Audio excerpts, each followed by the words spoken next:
लेकिन इसके अंदाज में इतनी अपनाहत थी कि इसका तुम कहकर मुखातब करना भी आमना को बिल्कुल बुरा नहीं लगा। कहाँ? आमना ने बेसाख्ता पूछा। जहाँ भी मैं ले जाऊं। हाँ, इतना वादा है कि बहुत कमाल की चीजें दिखाऊंगी तुम्हें, लीसा ने जैसे लालच दिया। आमना ने कुछ हिचकिचाते हुए अपने पीछे उस तरफ देखा जहां इन लोगों के खेमे लगे हुए थे। आमना और खेमों के दरमियान में आने वाले ऊंचे टीले ने खेमों को इसकी नजरों से ओझल कर दिया था।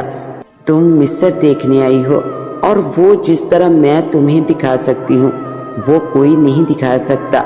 आमना को पीछे देखते देखकर वो इसकी कैफियत को समझते हुए इसे कायल करते हुए मजीद कहा, आखिर इसमें हर्जी क्या है? इंसान ही तो है, कौन सा मुझे खा जाएंगे।